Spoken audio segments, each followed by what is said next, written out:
Épisode 2 de Real Life. La première fois c'était une balade autour du lac. Aujourd'hui session de pêche. Voilà, on va attraper du bar en direct pendant 20 minutes. Je vous donne le défi. Sachant que la stat elle est un petit peu effrayante. Un poisson en 6 ans. C'est pas ouf. Certains parlent d'imposture, d'autres de génie incompris. Quel est ton avis d'ailleurs? Je ne donnerai pas mon avis sur la question. Bon, ça veut tout dire. Donc le principe est très simple. Vous m'avez posé des questions sur Instagram.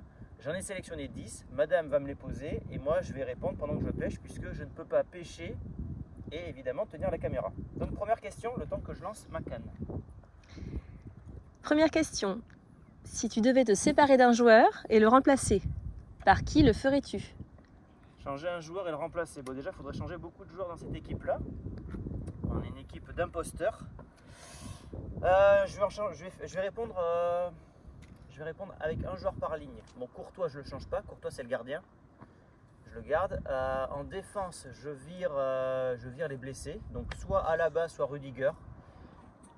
Et dans mon rêve, ce serait de faire venir un mec un peu méchant, nouvelle génération. Je dirais Bastoni, l'italien, qui joue à l'Inter. Au milieu de terrain, je vire Tchouaméni, qui a joué à Artigues, juste à côté de la maison.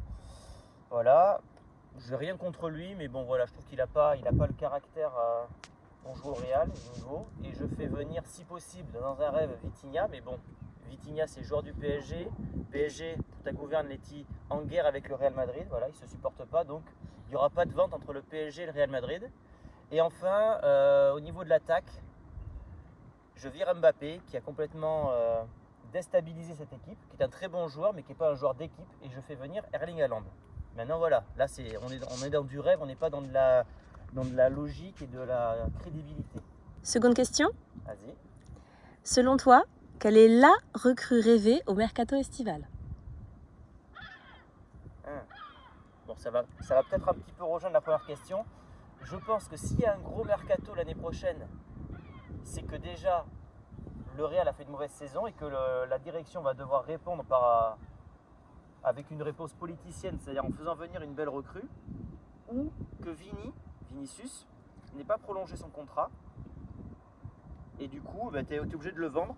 En gros, je t'explique, le joueur, il vaut 150 millions d'euros, il arrive à 1 an de la fin de son contrat, et des autres clubs peuvent le recruter bientôt gratuitement, donc tu le mets en vente pour récupérer le plus d'argent possible avant qu'il ne soit libre de tout contrat. Donc si Vinicius est en vente, je sens que Pérez peut faire venir Haaland. Voilà. Je ne dis pas que c'est une bonne chose, parce que je crois qu'il y a une question d'ailleurs sur ça tout à l'heure entre Haaland et Mbappé, mais je pense que Haaland c'est possible. Voilà. Malheureusement.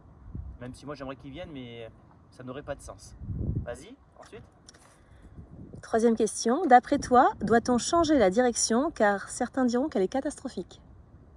Orienter la question un peu là. Légèrement. Changer la direction, non. Parce que dans la vie, tu sais ce que tu perds, tu sais pas ce que tu gagnes. Alors, la direction a des défauts, elle est obsédée par tout ce qui est stade, les revenus externes, style les matchs de NFL au Bernabeu, ce genre de choses. Mais pour ceux qui n'ont pas vu le reportage sur Disney, je vous invite à regarder la construction du Bernabeu. Et en fait, quand on voit le reportage qui dure 40 minutes, qui est bien fait, on comprend que le stade, il a coûté une véritable fortune au Real Madrid, surtout avec le Covid, puisqu'il y a eu le prix des matériaux qui a augmenté, la guerre en Ukraine, etc. Donc le stade, il a coûté une véritable fortune. Je pense qu'il a coûté 2 fois le prix initial annoncé. Et que du coup, Pérez, maintenant qu'il a tout gagné en tant que président, la Ligue des Champions, les Ligas, etc., il n'a pas envie de laisser une trace dans le palmarès, parce que qui gagne 6 ou 7 Ligues des Champions, ça ne changera pas grand-chose. Mais lui, il veut laisser une trace pour l'après. Donc Florentino Pérez, tu vois qui c'est, Letty? Vaguement. Mais si, c'est le président. C'est le président. Et lui, c'est son dernier mandat, il s'arrête en 2029. Donc lui, il veut laisser un club viable, compétitif. Donc c'est pour ça que je pense qu'il a fait un bon choix avec ce stade. Maintenant, moi, je ne virerai pas la direction. Voilà, j'ai un peu digressé, mais je ne virerai pas la direction. Bon. Quatrième question. Vas-y. Que penses-tu du duo Haaland-Mbappé? D'après toi, sont-ils compatibles? Voilà, très bien. Bon, tu vois qui c'est Mbappé quand même? Tout à fait. Et Haaland? Je connais davantage Tom Holland. Tom Holland, c'est Spider-Man ça. Non. Bon, c'est moi je préfère Haaland. Haaland, je préfère parce c'est un joueur de collectif. Mais c'est deux joueurs de la même génération qui jouent le même poste et qui marquent autant de buts. En gros, pour te la faire courte, c'est tu mets deux coqs dans le poulailler. Est-ce que ça marche ou est-ce que ça marche pas? Ça marchera pas. Parce que les deux joueurs vont vouloir jouer pour leur stade, pour leur gueule, et c'est tout ce qui marche pas justement au Real Madrid. Je pense que ça peut arriver parce que ça a toujours été l'objectif de Pérez de faire venir les deux, notamment en 2022, je crois que c'était annoncé, pour faire venir Haaland et Mbappé. Est-ce qu'ils sont compatibles dans une attaque à deux? Peut-être, avec un Haaland qui joue en pivot, etc. Dans une attaque à 3, non, parce que Mbappé va jouer à gauche et Mbappé est un joueur qui ne défend pas. Et dans le football de 2025-2026, tu es obligé de défendre, donc ça ne marchera pas. Donc j'ai envie de te répondre non, ils ne seraient pas compatibles d'un point de vue foot, parce que voilà, c'est deux profils qui seront trop égoïstes, et d'un point de vue caractère, parce que pareil, il faut une star par équipe et il n'en faut pas deux, donc je pense que c'est pas une bonne idée. 5e question. Vas-y. Qui aimerais-tu voir comme coach la saison prochaine? Alors, quel est le coach du Real? Tu sais qui c'est le coach du Real en ce moment? Mais si, le beau gosse, Xabi Alonso. Ah oui, c'est vrai. Ah, il est beau Je gosse. connais que son visage, à son nom. Voilà. Bah, moi, j'aimerais que ce soit Xabi Alonso, mais maintenant, si on écoute la presse espagnole et tout ça, il est en danger. Moi, j'aimerais que ce soit Xabi Alonso qui reste. Je trouve qu'on lui laisse pas assez de temps, mec. Et c'est dommage. C'est un mec qui est venu avec des nouvelles idées pour moderniser un petit peu le club. On est dans un club qui est géré par des entraîneurs tels Zidane ou Ancelotti, qui sont plus des sélectionneurs de club que des véritables entraîneurs qui vont avoir des atouts tactiques, etc. On est plus dans la gestion d'ego de vestiaire que dans de la tactique. Xabi Alonso, il arrive pour justement essayer d'apporter une nouvelle patte à ce club-là. On ne lui laisse pas le temps de travailler. Je trouve ça très dommage. Donc mon choix numéro 1, ça serait Xabi Alonso. Mon choix numéro 2, ça serait un certain José Mourinho. Tu vois qui c'est Mourinho? Ah là oui. Ah là, tu vois, voilà, Mourinho quand même. Donc voilà. On est bientôt à la moitié de la vidéo. J'ai toujours pas eu de touche. C'est mauvais signe ça. Ah, Allez, on démarre sur la 6e question. Je sens que je leur fais admis encore. Alors, on nous a écrit, à part Courtois, j'ai l'impression qu'à chaque poste, on n'a pas le top 5 des meilleurs joueurs. Quel est ton avis sur la question? Alors oui, Courtois, c'est sûr que c'est le numéro 1 à son poste, ou top 2. En défense, c'est vrai qu'on n'a personne aujourd'hui qui est une véritable référence. J'ai une touche, je crois. Qui est une véritable référence. Milieu de terrain, pareil. Alors certains diront Bellingham, mais Bellingham aujourd'hui, il n'a pas la régularité et le niveau. Ouais, c'est vrai que c'est compliqué. Mbappé, c'est top 5. Mbappé, c'est top 5 à son poste. Le problème, c'est que Mbappé, c'est pas un joueur de collectif. Mbappé, individuellement, il est très fort, mais c'est pas un joueur qui malheureusement, depuis 2018, n'a pas gagné de trophée majeur. Hein. Il a gagné avec Monaco la Ligue 1. Il a gagné avec le PSG, mais bon, gagner avec le PSG, c'est pas non plus un exploit incroyable. Il a gagné la Coupe du Monde en 2018. Mais après, voilà, Mbappé, c'est pas de Ligue des Champions, c'est pas d'Euro, c'est pas de Ballon d'Or. Donc, je dirais Mbappé quand même. Et puis c'est tout. Hein. Vinicius, depuis un an, il n'a pas le niveau top 5. Sur le papier, oui. Donc oui, je comprends la remarque. C'est un peu genre on a une équipe de joueurs surcotés. C'est pas faux. C'est pas faux. De toute façon, tu prends les joueurs qu'on a aujourd'hui au Real, tu les transposes dans l'équipe d'il y a 10 ans, il n'y en a aucun qui est titulaire si ce n'est Courtois. Donc oui, je valide le commentaire. Allez. 7e question. Vas-y. Est-ce que Pérez pourrait faire une purge générale? Alors, ça va un petit peu rejoindre ce que j'ai dit tout à l'heure. Pérez, il n'est pas là maintenant, il veut finir son mandat tranquillement. Je pense qu'il ne veut pas se mettre en guerre avec les joueurs. Il veut construire quelque chose pour l'avenir. Donc, il a construit un stade qui va normalement rapporter des millions au club chaque année avec les concerts, les événements, un espèce de stade ville, tu vois, où il y a de la vie autour du stade pour dépenser de l'argent, etc. Il est plus dans le sportif, Pérez. Donc, est-ce qu'il peut faire une grosse purge? J'y crois pas. Maintenant, j'ai l'impression quand même que la Vox Populi est en train de cibler les joueurs et non le coach. Et in fine, si les supporters ne sont pas contents, bah, ça peut obliger Pérez à faire des choix. Maintenant, moi, j'y crois pas trop. Surtout avec les éléments qu'on reçoit en ce moment, c'est qu'ils préfèrent virer un entraîneur que des joueurs qui sont des actifs du club. Donc moi, j'aimerais qu'il y ait une purge. Je pense qu'on est sans doute beaucoup à le vouloir, mais je n'y crois pas. Ok. Et toujours pas de poisson. 8e question. Si tu ne devais en choisir qu'un seul, quel serait ton meilleur moment pour 2025 ? 2025, c'est une année noire. J'ai souffert. Je commence à avoir des poils blancs, c'est pas pour rien. Il n'y a pas beaucoup de moments. Je dirais s'il y en a un.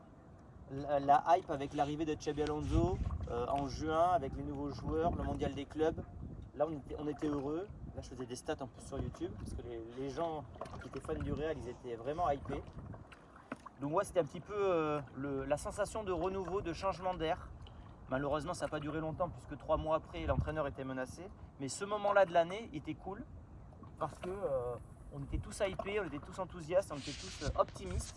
Donc je dirais ce moment-là. Donc ouais, juin, le début de la Coupe du Monde des clubs avec Xabi Alonso. On approche de la fin. 9e question. Donne-nous 3 raisons d'être optimiste pour la fin de la saison. 3 raisons. C'est dur. La première, c'est que je me dis qu'on a déjà touché le fond et que je pense pas qu'on puisse faire pire dans les mois qui arrivent. Et dans le storytelling, tu sais, un petit peu de super-héros, tu as touché le fond, tu te relèves et tu as compris tes erreurs et tu vas finalement travailler en équipe et gagner. Ouais, je dirais ça, c'est la première raison. La deuxième, c'est que... la deuxième, c'est qu'il y a les supporters qui ne sont pas dupes et qui soutiennent l'entraîneur et non pas les joueurs. Donc ça, c'est un point important. Et la troisième, c'est que le niveau en Espagne, parce que la Ligue des Champions, on ne la gagnera pas, c'est sûr. On est trop en retard sur des clubs comme Arsenal, comme Manchester City, le Bayern ou encore le PSG. Mais à l'échelle nationale, le niveau n'est pas ouf du tout. Donc le Barça est premier pour l'instant, mais ce n'est pas un très grand Barça. L'Atlético, c'est l'Ares l'Atlético, c'est-à-dire que c'est un club qui n'est pas du tout régulier. Donc le Real peut potentiellement aller chercher des trophées nationaux cette année. Copa del Rey, Super Copa ou Liga, mais voilà. Après, il n'y a pas beaucoup de motifs d'espoir. Franchement, avec ce qu'on vit en ce moment, c'est compliqué. Et dernière question, Voilà, pour conclure. Présente-nous tes 3 prédictions pour 2026. Mes dons d'oracle. Alors, mes 3 prédictions, c'est que je sens quand même que ça va mal finir pour Xabi Alonso. Bon, ça, c'est pas une anecdote, enfin une prédiction de fou. Et que du coup, ma prédiction, ça serait que Mourinho revienne au Real. Ça, c'est ma première prédiction. Pourquoi ? Parce que Zidane, pour moi, ne va pas revenir à Madrid. Il va aller en équipe de France. Ancelotti a pris la Seleção, c'est le Brésil. Klopp ne veut pas venir au Real Madrid et du coup, pour entraîner ce Real Madrid, il faut un entraîneur qui soit plus fort que les joueurs. Et sur le marché, il n'y en a pas. Aujourd'hui, il n'y en a pas beaucoup. Et je me dis que Mourinho, lui, pourrait faire un comeback. Il est apprécié de Florentino Pérez. Il termine sa saison avec Benfica et il peut débarquer à Madrid pour faire comme en 2010, une espèce de reconstruction. Ça, c'est ma première prédiction. Ma deuxième, c'est que la pression populaire des socios, etc., va s'intensifier et que ça va, je l'espère, obliger le club à faire des choix qui seront forts. Donc vendre Vinicius, vendre Rodrigo, / Valverde. Donc ça, c'est ma deuxième prédiction. Et la troisième, c'est quoi ma troisième sur le Real ? C'est que Mbappé va encore terminer meilleur buteur, mais qu'à la fin, on va pas forcément gagner des trophées collectifs. Voilà. Pas mal le concept là. Bon, j'ai pas attrapé de poisson par contre. Donc le hashtag nourrir la tribu, pas ouf quand même. J'ai envie de dire c'est une habitude. Ouais, c'est une habitude malheureusement. Bon, je m'attendais pas à allumer la plancha. Bon, si vous avez vu le concept les amis, n'hésitez pas à me le dire dans les commentaires. Là je suis en vacances, donc je pense que la session pêche ça sera pas tout le temps. Mais j'ai d'autres idées, voilà, pour les prochains épisodes, quand il fera beau évidemment. Mais voilà, quand vous avez des questions à me poser, vous me les posez sur Instagram. Et puis comme ça, dès que je peux faire un petit épisode en extérieur, dans la vraie vie, real life, et on se fait ça les amis. Et voilà, je termine sur un fiasco. Allez, ciao les amis.